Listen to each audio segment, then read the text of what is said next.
नमस्कार, शब्दसाची विंध्य के समाचार बुलेटिन में आपका स्वागत है। शुरुआत करते हैं हेडलाइन से। रीवा से नागपुर जा रही बस अमरपाटन में पलटी, कई यात्री घायल। रीवा में शॉपिंग के बहाने महिला ने चोरी की साड़ी। रीवा में सुबह मंदिर जा रहे वृद्ध को ट्रक ने कुचला। रीवा की निजी स्कूल में बच्चे से अमानवीयता पर आयोग ने राज्य सरकार को जारी किया नोटिस। रीवा में गवाही देने वाले पर प्राणघातक हमला, फावड़े से सिर फोड़ा। सुपर स्पेशलिटी अस्पताल ने डीबी एंजियोप्लास्टी कर बचाई मरीज की जान। रीवा में शांतिपूर्वक मनाया गया ईद उल अजहा का त्योहार। मऊगंज पुलिस ने तिलक चढ़ने से पहले दूल्हे को दबोचा। मऊगंज में बाइक सवार बैंक कर्मचारी को ट्रक ने कुचला, मौके पर मौत। सतना में नशीली सिरप के विवाद में हुई मारपीट में एक गंभीर। सीधी में पेड़ से टकराए बुलेरो, एक ही परिवार के 9 लोग घायल। सीधी में 18 विस्थापित परिवारों को मिला नया आशियाना। एमपी में तेज आंधी और बारिश के साथ हीट वेव का अलर्ट। जादू देखा है, हम दिखाते हैं। आप सोचिए, हम बनाते हैं। अपने घर या ऑफिस को सजाएं मनपसंद डिजाइन के कस्टमाइज वॉलपेपर्स, ब्लाइंड्स, पेंटिंग्स और लेजर कटिंग से बनी आकर्षक चीजों से। आज ही कॉल कीजिए 7611125428, क्योंकि आपकी कल्पनाओं को पंख देना भी जरूरी है। अब खबरें विस्तार से। रीवा से नागपुर जा रही यात्री बस बीती देर रात मैहर जिले के अमरपाटन थाना क्षेत्र में अनियंत्रित होकर पलट गई। बस सड़क से करीब 10 फीट नीचे खेत में जा गिरी। इस हादसे में दर्जन भर यात्रियों को चोटें आई हैं। घटना की सूचना पर पहुंची पुलिस ने स्थानीय लोगों की मदद से रेस्क्यू कर सभी घायलों को बाहर निकाला और इलाज के लिए मैहर सिविल अस्पताल में भर्ती कराया। जानकारी के अनुसार हादसे का शिकार हुई बस आभा ट्रेवल्स की है। हादसा अमरपाटन थाना क्षेत्र अंतर्गत जिन्ना नाला के पास रात करीब 2 बजे हुआ। यात्रियों का कहना है कि चालक की लापरवाही से यह हादसा हुआ है। बताया जा रहा है कि आभा ट्रेवल्स की बस उत्तर प्रदेश के मऊ से रीवा होते हुए नागपुर जा रही थी। बस में 50 से अधिक यात्री सवार थे, जिनमें से 10 यात्री घायल हो गए हैं। बस के पलटने से 33 केवी का बिजली का खंभा भी टूट गया। गनीमत रही कि उस वक्त विद्युत सप्लाई बंद थी, वरना एक बड़ा हादसा हो सकता था।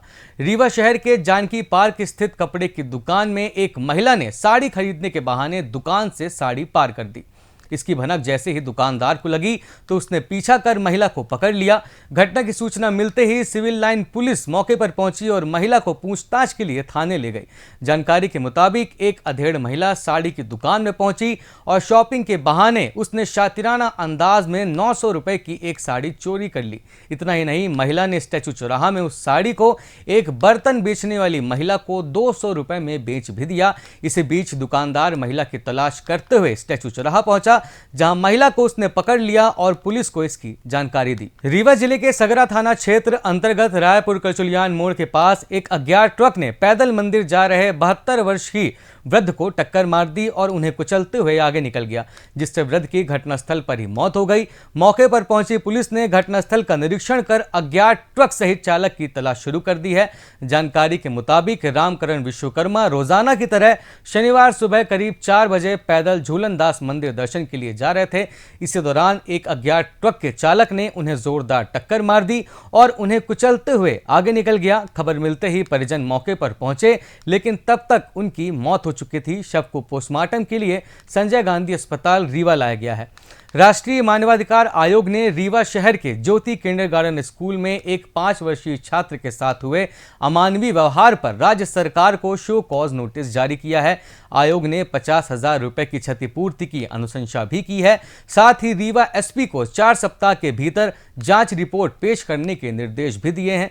बता दें कि 18 जनवरी को कक्षा में अस्वस्थ होने के कारण छात्र ने खुद को गंदा कर लिया था, जिसके बाद स्कूल की अटेंडेंट ने न केवल उसे उसके ही कपड़ों से जबरन सफाई करने के लिए मजबूर किया, बल्कि उस बच्चे को उन्हीं गंदे और गीले कपड़ों में ही छोड़ दिया, जिससे वह बीमार पड़ गया। ये मामला भाजपा नेता गौरव तिवारी ने उठाया था, जिसके बाद बड़ा बवाल भी मचा था। रीवा जिले के सगरा थाना क्षेत्र अंतर्गत ग्राम नवागांव में बीती रात मारपीट की घटना में एक व्यक्ति गंभीर रूप से घायल हो गया, जिसे उपचार के लिए संजय गांधी अस्पताल में भर्ती कराया गया है। घटना के बाद से आरोपी फरार है, जिसकी तलाश पुलिस द्वारा की जा रही है। जानकारी के मुताबिक पीड़ित रज्जन साकेत गांव में ही संचालित एक प्लांट में चौकीदारी का काम करता था।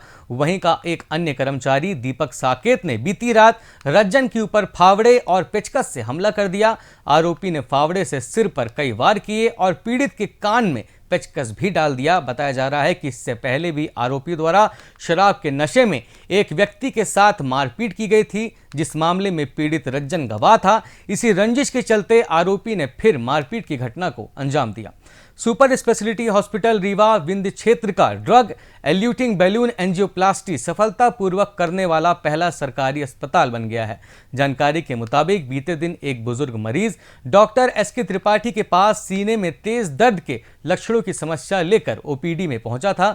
मरीज की एंजियोग्राफी में पाया गया कि उनके दिल की सबसे प्रमुख नस 99% ब्लॉक थी और साथ ही दूसरी नस भी 80% बंद थी। ऐसे केस में एंजियोप्लास्टी करना मुश्किल होता है, फिर भी डॉक्टर त्रिपाठी ने मुख्य नस में स्टंट इम्प्लांट करके नस को ओपन किया और दूसरी नस में ड्रग एल्यूटिंग बैलून एंजियोप्लास्टी करके मरीज की जान बचा ली। लगभग 2 घंटे तक चले इस ऑपरेशन को डॉक्टर त्रिपाठी ने कैथलैब टीम के सहयोग से सफलतापूर्वक संपन्न किया। यह तकनीक अभी तक केवल महानगरों में ही उपयोग में आती थी, पर अब इसका लाभ रीवा की जनता को भी मिलने लगा है। रीवा में ईद उल अजहा का त्यौहार शांतिपूर्वक मनाया गया। बीहर नदी के तट पर स्थित मुख्य ईदगाह घोघर में हजारों लोगों ने शहर काजी मुफ्ती मोहम्मद मुबारक अजहरी की इमामत में नमाज अदा की। शरीयत हिलाल तस्दीक कमेटी के सचिव एडवोकेट महमूद खान ने बताया कि कुर्बानी और भाईचारे का यह पर्व पूरी शांति से मनाया गया। नमाज के बाद लोगों ने एक दूसरे को गले मिलकर मुबारकबाद दी और अमन चैन बनाए रखने की दुआ मांगी। बता दें कि शहर की बड़ी दरगाह, छोटी दरगाह, शाही ईदगाह बिछिया, नूरानी जामा मस्जिद समेत कई मस्जिदों में नमाज का आयोजन हुआ। केंद्रीय जेल में भी मुस्लिम बंदियों ने नमाज अदा की। त्यौहार को देखते हुए पुलिस ने शुक्रवार रात पैदल मार्च भी निकाला था। मऊगंज जिले की पुलिस ने एनडीपीएस एक्ट में फरार नशीली सिरप तस्कर को उसके तिलक समारोह से ही गिरफ्तार कर लिया। आरोपी गोरेलाल कोल का जिस दिन तिलक चढ़ने वाला था, उसी दिन सुबह वह नशीली सिरप का अवैध परिवहन भी कर रहा था। एसपी दिलीप कुमार सोनी के निर्देश पर मऊगंज पुलिस ने तस्करों की घेराबंदी की, जहां एक आरोपी मनीष तिवारी निवासी परोहा टोला को 70 बोतल नशीली सिरप के साथ पकड़ लिया गया, जबकि उसका साथी गोरेलाल कोल मौके से फरार हो गया था। आरोपी की तलाश में जुटी पुलिस को जब यह पता चला कि आरोपी गोरेलाल कोल का तिलक उसी रात होना है, तो टीम सिविल ड्रेस में उसके घर पहुंच गई। जैसे ही कन्या पक्ष के लोग तिलक लेकर पहुंचे और आरोपी तैयार होकर बाहर आया, पुलिस ने उसे दबोच लिया। इस घटनाक्रम से हड़कंप मच गया और मेहमान सकते में आ गए। पूछताछ में सामने आया कि आरोपी पहले भी चोरी और लूट जैसे अपराधों में लिप्त रहा है और अब नशीली सिरप की तस्करी से जुड़ा हुआ था। दोनों आरोपियों को जेल भेज दिया गया है और तस्करी से जुड़े अन्य लोगों की तलाश की जा रही है।